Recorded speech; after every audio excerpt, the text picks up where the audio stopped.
একবার ভেবে দেখো তো, যে মায়ের কোলটা এইভাবে খালি হয়ে গেল সেই মায়ের মনে কতটা কষ্ট। সকালে জমা নেবো, বিকেলে খরচ করে দেবো, করেছি তাই।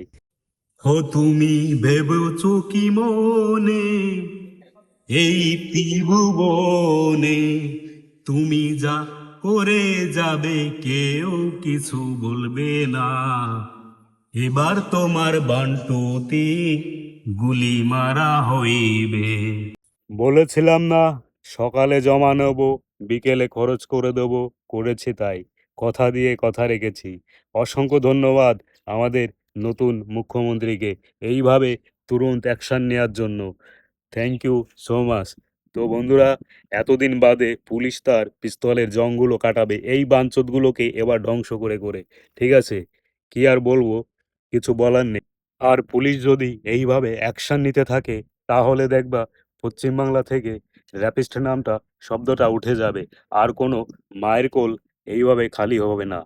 ঠিক আছে, আর এই বাঞ্চতগুলোদের মারতে হবে একদম চৌরাস্তার মোড়ে গিয়ে, যেখানে হাজারো লোক থাকবে, সেখানে গিয়ে তড়পা তড়পাকে অনেক কষ্ট দিয়ে তাদেরকে মারতে হবে। এইভাবে সহজ সরলভাবে মারলে হবে না। তাহলে দেখবা যে শুধু পশ্চিমবাংলা কেন, সারা পৃথিবীতে আর ধর্ষণের কোনো নিউজ বের হবে না, আর কোনো এইভাবে মায়ের কোলও খালি হবে না।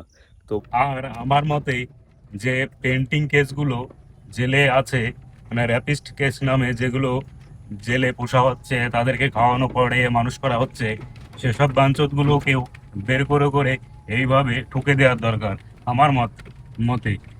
তোমাদের মতামতটা কি অবশ্যই তোমরা কমেন্ট করে জানাবে। এটা আমার মনে যেটা আসছে সেটাই বললাম। ঠিক আছে, যে ওগুলোকে খালি খালি পুষে রেখে কোনো লাভ নেই, ওগুলোকে শেষ করে দিতে হবে একের পর এক এইভাবে। শুধু একবার ভেবে দেখো তো, যে মায়ের কোলটা এইভাবে খালি হয়ে গেল সেই মায়ের মনে কতটা কষ্ট। যে তার একটা অবুঝ, একটা নিষ্পাপ সন্তান শিশু এইভাবে তাকে এই জানোয়ারগুলো শেষ করে দিল। বাকি যে বাঞ্চতগুলো আছে তাদেরকে রাস্তার মোড়ে নিয়ে গিয়ে কানপুতে গুলি করে মারা উচিত। এটা আমার মতামত বলছি। তোমাদের মতামত তোমরা কমেন্ট বক্সে অবশ্যই জানাতে পারো। তাহলে দেখবা পৃথিবী থেকে ধর্ষণকারী সব উঠে যাবে। বাকি যে বাঞ্চতগুলো এই ধরনের কাজ করতে যাবে, পরে 10 বার ভাববে। আর কোনো মায়ের কোল খালি হবে না।